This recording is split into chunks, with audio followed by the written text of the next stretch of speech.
नमस्कार, इन खबर में आपका स्वागत है। किसान 3 कृषि कानूनों को लेकर के जिस तरीके से लगभग 1 साल से आंदोलन कर रहे हैं और बीजेपी नेताओं का बाइकाट करने, बंधक बनाने का जो उन्होंने फैसला किया है, उसको लेकर के अब राजनीति बढ़ चली है कल की घटना के बाद। दरअसल कल रोहतक की किलोई गांव में शिव मंदिर में प्रधानमंत्री नरेंद्र मोदी केदारनाथ से लाइव थे और बीजेपी के पूर्व मंत्री मनीष ग्रोवर समेत तमाम बड़े नेता वहां पहुंचे हुए थे। तभी जो है उनको बंधक बना लिया गया और दिन भर जो है उसको लेकर के तनाव बना रहा। कई जिलों की पुलिस बुलानी पड़ी थी।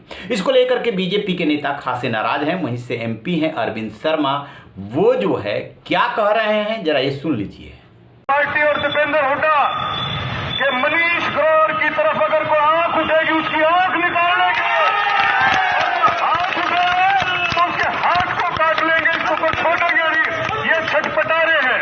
ये किस बात के लिए छटपटा रहे हैं? राज के लिए। और एक बात आज लिख ले, ये लिख ले एक बात को कि 25 साल कांग्रेस चक्कर काटती है लेकिन भारतीय जनता पार्टी राज को नहीं छोड़ने वाली है। 25 साल मैं लेता हूं। जैसा कि आपने सुना, दीपेंद्र हुड्डा साफ सुन लो, उनका मानना है कि इस पूरे घटनाक्रम के पीछे कांग्रेस का हाथ है। आंख उठेगी तो आंख निकाल लेंगे और हाथ उठेंगे तो हाथ काट देंगे। इस तरीके की भाषा का वो इस्तेमाल कर रहे हैं। यहीं वो नहीं रुके हैं, आगे बोल रहे हैं कांग्रेस साफ साफ सुने, 25 साल तक बीजेपी कहीं राज से जाने वाली नहीं है। खैर, ये राजनेता ही बात बोल सकते हैं, 25 का 50 साल का भी दावा कर सकते हैं, लेकिन जो भाषा इस्तेमाल किया है आंख निकालने और हाथ काटने वाली, उसको लेकर के हंगामा बरपा है। अब बात आगे बढ़ चली है क्या इसके पीछे? आपने गौर किया होगा कि 26 नवंबर 2020 से दिल्ली के बॉर्डर पे जो आकर के किसान बैठे, उसमें सिंघू बॉर्डर, टिकरी बॉर्डर और गाजीपुर बॉर्डर, ये 3 मुख्य बॉर्डर हैं। माना जा रहा है ये बीजेपी की तरफ से कि इस आंदोलन के पीछे भी ठीक उसी तरीके से पॉलिटिकल लोगों का हाथ है जैसे कि शाहीन बाग चल रहा था, और इसके पीछे कांग्रेस का मुख्तार हाथ मान रही। इस आंदोलन का प्रभाव पंजाब, हरियाणा और पश्चिमी उत्तर प्रदेश तक वो सीमित करके बीजेपी देखती है। तो उसका मानना ये कि कांग्रेस इसके लिए उकसाती रहती है और ये पूरी तरीके से राजनीतिक है। अदरवाइज यदि किसान आंदोलन कर रहे होते तो अब तक इस मामले में समझौता हो गया होता, क्योंकि अभी कृषि कानून लागू नहीं हुआ है, सुप्रीम कोर्ट ने रोक दिया है।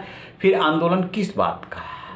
यहीं से बात बिगड़ी हुई है और अब ये अरविंद शर्मा सांसद ने खुली चेतावनी दे करके बात को और बढ़ा दिया है। जो किसानों का विरोध कर रहा है या बीजेपी का नज़दीकी है, उसका किसान विरोध कर रहे हैं, बंधक बना रहे हैं, जैसे नुकसान पहुंचा सकते हैं पहुंचा रहे हैं। अब जैसे कि अक्षय कुमार है, उनकी फिल्म आई है सूर्यवंशी, वो जो है पंजाब में उनको लगने नहीं दिया जा रहा है, उसका विरोध हो रहा है। क्यों? क्योंकि अक्षय कुमार ने प्रधानमंत्री नरेंद्र मोदी का इंटरव्यू किया था और बीजेपी के नज़दीक है। तो ये जो है ना आंदोलन अब दूसरे तरीके से रिएक्ट कर रहा है, चाहे आंदोलनकारी हो और चाहे बीजेपी हो। देखते हैं अब ये विवाद शुरू हुआ है, आंख निकालने और हाथ काटने वाली कहाँ जाके थमता है और इसमें क्या क्या सियासत होती है। जैसे कोई अपडेट मिलेगा आपसे साझा करेंगे। आप रहिए बेखबर, देखते रहिए इन खबर। Thank you.